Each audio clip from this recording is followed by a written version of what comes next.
Narinig nyo na ba yung kwento tungkol sa isang bayani natin na kaya raw maglakad sa ibabaw ng tubig? Tapos, bigla na lang maglalaho na parang bula sa gitna ng madugong labanan? Grabe, di ba? Parang pelikula. Isipin mo yon, isang revolusyonaryo na may kapangyarihang tila imposible sa totoong mundo. Ito mismo yung bumubuo sa napakakulay at, honestly, medyo nakakakilabot na alamat ni Leon Quillat. Kaya sa pagsusuri natin ngayon, sa paghihimay natin sa mga nakalap nating dokumento, sisirin natin ng malalim ang kasaysayan at yung mismong mga supernatural na alamat na bumabalot sa taong ito. Titimbangin natin kung ano ba talaga yung sinasabi ng kasaysayan at kung paanong ang mga kwentong bayan na ito ay naging sandata para magbigay ng kakaibang tapang sa mga Pilipino nung panahon ng Rebolusyon. Unang bahagi, The Lightning of Cebu. Okay, simulan na agad natin. Ang tanyag na bansag sa kanya, Leon Quillat. Pero teka, yung sinasabi ba nilang bilis niya na higit pa sa karaniwang tao at nakakapasong parang kidlat? Totoo kaya yun? O baka naman isa lang itong napakakuloy na folklore na pinasapasa ng mga ninuno natin para mag-inspire ng mga tao? Pangalawang bahagi, who is Pantaleon Villegas? Bago tayo tuluyang magpakalunod sa mito ng kidlat, kailangan muna nating kilalanin yung mismong tao sa likod ng pangalan. Sino nga ba talaga si Pantaleon Villegas bago siya naging maalamat na si Leon Quillat? Paano nga ba nagsimula ang lahat? Una, ipinanganak siya sa Bacong, Negros Oriental.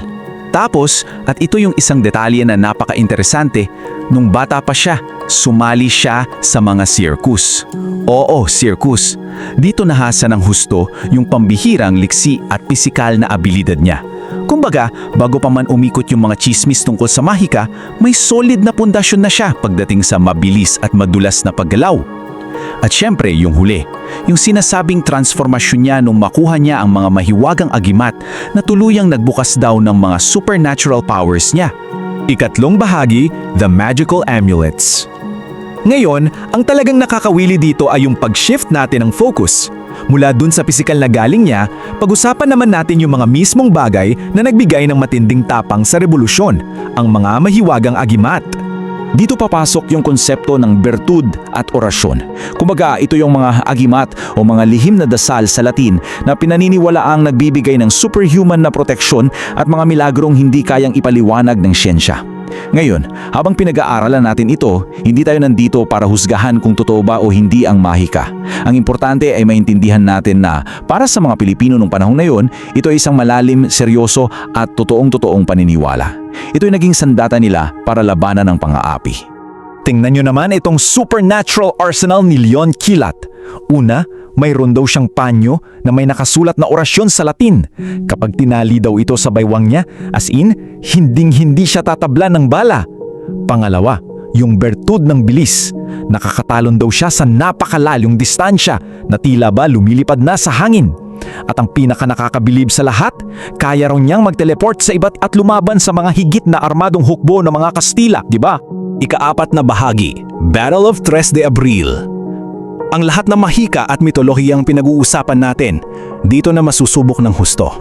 Dumako na tayo sa makasaysayang labanan sa Cebu. So, Abril taong 1898 ito. Pinangunahan ni Leon Quillat ang pag-aalsa sa Cebu. Subukan yung imagine ninyong eksena, napakadelikado. Sa isang side, nandoon ang mga revolusyonaryong Pilipino, puro itak lang at mangingangilang baril ang hawak. Tapos sa kabila, nandoon ang mga Guardia Civil ng Kastila na armado ng mga makabagong armas. Literally, isang madugong labanan sa kalsada kung saan nakasalalay ang buhay mo sa bilis at tapang mo. At sa gitna mismo ng kaguluhan yan, ayon sa mga nakasaksi, si Leon Quillat daw ay tila sumasayaw sa gitna ng mga bala. Grabe yung puwersa nun. Nakikita mismo ng mga kasamahan niya kung paano siya umiiwas, sumasalisi at hindi man lang tinatablan ng ulan ng tingga. Yung ganitong napakabilis, parang action star na galaw, yang talaga yung nagpaalab sa damdamin ng mga revolusyonaryo. Nabuhayan sila ng loob, binigyan sila nito ng matinding tapang, kasi naniwala silang proprotektahan din sila ng diwa ng kalayaan at ng mga misteryosong birtud ng magiting nilang pinuno. Ikalimang bahagi, Betrayal and Legacy. Hay, Sa kabila ng lahat ng tagumpay na ito, sadly, ang buhay ni Leon Kilat ay hindi nagtapos sa isang masayang selebrasyon. Dito na tayo papasok sa isang napakabigat, kumbaga parang Shakespearean tragedy na kabanata ng kasaysayan niya. Isang napakamapait na katotohanan ang sumalubong sa ating bayani.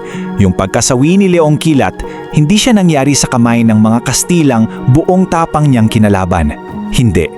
Sa halip, pinangtaksilan siya at pinaslang ng sarili niyang mga kasamahan. Napakalungkot at napakadilim na pag-ikot ng tadhana para sa isang bayani. At ito siguro yung isa sa pinaka-ironic at honestly nakakakilabot na detalye na makikita natin dito.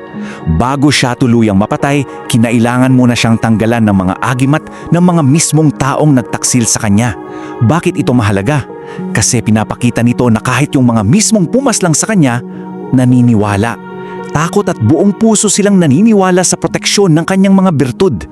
Para sa kanila, walang tatalab na patalim kung hindi muna nila aalisin ang mahagi kanya.